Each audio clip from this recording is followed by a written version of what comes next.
Bwana Uwidi, wanasiasa wako na nafasi nzuri kuanzia sasa kutuelimisha sisi raia ya kwamba sisi si maadui, tuko kazi, na mtu yote asichukue nafasi hii kumuua mwenzake sababu ya Raila ama ya Uhuru Kenyatta. Nafikiri tutakuwa tumepiga hatua. Frank, hata vyombo vya habari, nafikiri wakati imefika vyombo vya habari viweke wazi kwamba raia wajue tofauti yao na wanasiasa kama bingu na ardhi. Leo hii utasikia mjamaa anakata jirani yake na panga. Baki walienda wakaungana na wakaunda serikali na wakafanya kazi. Na kuna mwingine leo hii ana nyumba, hajalipwa, ako miaka 8 kwenye IDP.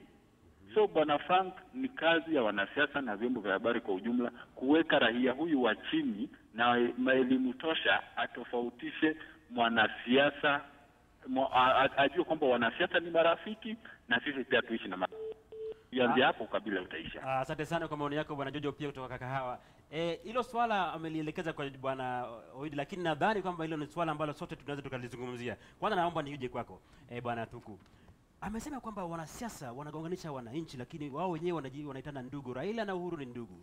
Nani na nani ndugu? Na mimi na wewe Tuku tukutana hapa hivi Nairobi, unanikatapanga ama nakatapanga ndugu yangu. Unaonaje wewe? Huo ni ukweli kabisa. Na ukiangalia sana hata ijapokuwa wanasiasa wenyewe pale juu ndio tunasema kwamba hawapigani, kuna jinsi ambao wanajua kufanya ile tunaita crafting, kwamba wanaweza wakawapiganisha watu, wanaweza wakawapiganisha watu wao. Unasikia mwanasiasa anasema mnapopigwa mkiona nikipigwa mnapigwa nyinyi, mjue nyinyi ndio mnapigwa. Ukisikia mtu kama ni kiongozi ambaye ana ile yenye naweza ita influence. Yes. Hakuna ushawishi mkubwa. Ushawishi mkubwa. Ndio. Akisema kwamba nikipigwa mjue ni nyinyi ndio mnapigwa. Wananchi wa kawaida, na unajua hawa watu ambao wanapigana sana, hebu tusemezane ukweli. Sio wale unaita middle class. Kuna ile watu wa chini. Mimi na wewe Frank hatuwezi anziana vita hapa. Ndio. Mimi ni Mkikuyu, japokuwa Kibore kanasema tunapigwa huko kote na huo ni uongo. Lakini mimi na wewe hatuwezi pigana. Ndio. Kuna wale unapoona watu wakipigana lazima uangalie, wasome kimafikra, ujue ni nini mafikra yao, ni nini huendelea kati yao. Hii chuki imekuwaje? Kwa sababu saa zingine watu hata uanga wanazozana kikabila, lakini hawapigani.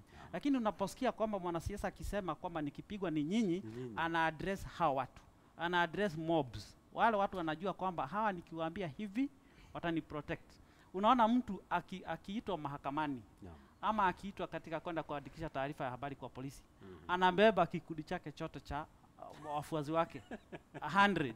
Kama tuseme kukiwa na mahakamani, nimekuwa katika mahakamani kwa miaka kadhaa. Kweli. Kukiwa na kesi ya mwanasiasa mmoja, wenzake wafuazi wake wanakuja wengi.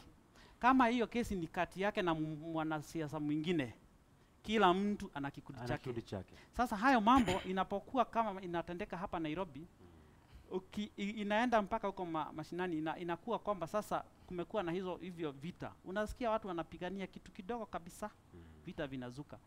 Ukichunguza vizuri, sio kwamba hata wanapigania yale mambo ambayo yanawahusu wao wenyewe hapa chini. Wanapigana kwa sababu ya chuki ambayo imekuweko kwa miaka. Bwana Uwidi, ndio, hebu tuelezee mchango wako kuhusu jamaa amesema kwamba wanasiasa watuelimishe sisi wananchi namna ambavyo tunaweza tukapokea baadhi ya mambo ambayo yanatokana na malumbano yao kule katika siasa.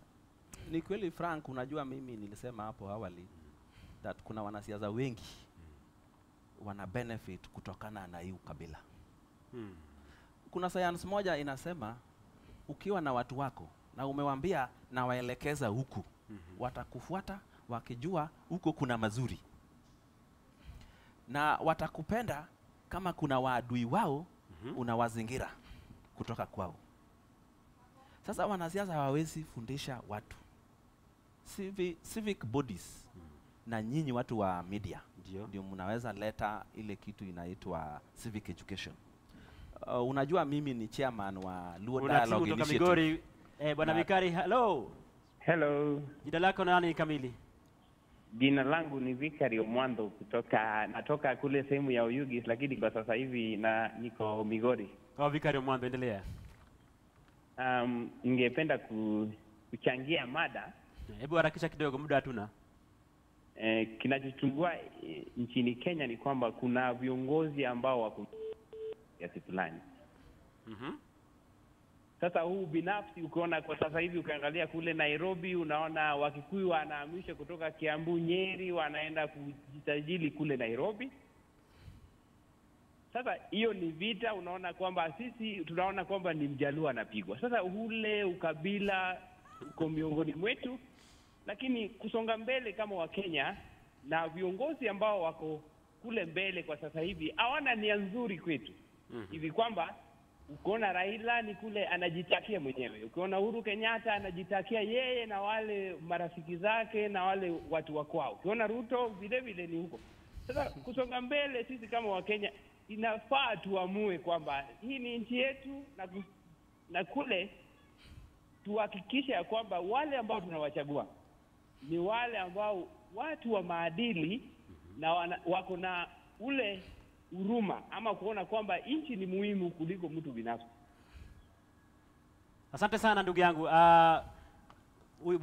Huyu bwana ametoa mchango mzuri kuhusu kwamba sisi wenyewe huyo Mwando ni mfuasi wangu na tena anatoka kwetu kabisa. Kwa hivyo mnajua. Wengine alijua niko hapa akaona apige simu. Lakini tuendelee. Kuna simu nyingine tena? Hello. Hello. Jina lako nani ndugu yangu? Jina langu ni Ken Wanjala kutokea Kapsabet. Kapsabet, asante sana, endelea na mchango wako. Hii mada yenu hii ni mzuri. Ndio. Lakini naona mahali shida iko ni hawa wanasiasa wenye tunachukua. Ndio. Kwanza ingekuwa mzuri Kenya hii yetu tuseme tukue na vyama mbili ya siasa. Ingekuwa mzuri kwa sababu mimi nikiamka leo na niseme naunda chama yangu. Mimi ni Mluya, naambia Waluya wote kucheni. Wote. Niko Kapsabet, Mluya yako, Mnandi yako, Mkikuyu yako. Ingekuwa mzuri kwanza tutengeneze katiba ya vyama ikuwe mbili. Kwa hivyo labda nikuulize, tunapoelekea katika uchaguzi mwaka 2017, wewe mwenyewe umejiandaa vipi kwa ajili ya kuhakikisha kwamba hakuna uhasama baina yako na wale ambao unaishi nao pale?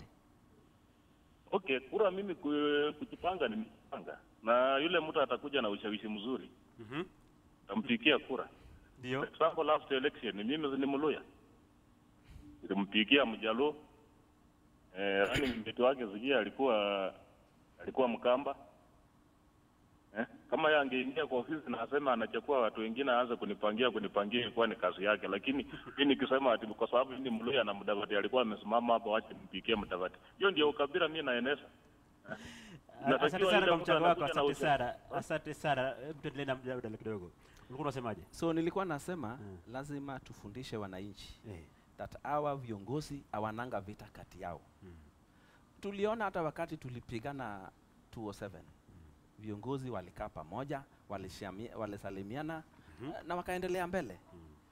2013 hivyo tu, lakini wananchi wanapigana, sijui wanafikiri viongozi wanapigana. So tuwe na civic education. Hata hii organization yangu nitaweka iwe national. So Wakenya tuongee nao, tuambie siasa si vita. Umesema organization gani hiyo? Sorry? Kuna Lowland Dialogue Initiative.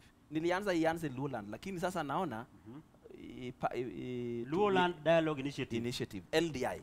Kwa hivyo hata hapo nafikiri niko na swali kukuuliza kidogo, kwa sababu kule kuna utaratibu fulani wa siasa kwamba tusipomfuata fulani sisi Wajaluo. Sijui hiyo nini inalenga nini hiyo Lowland Dialogue? Mna dialogue nini?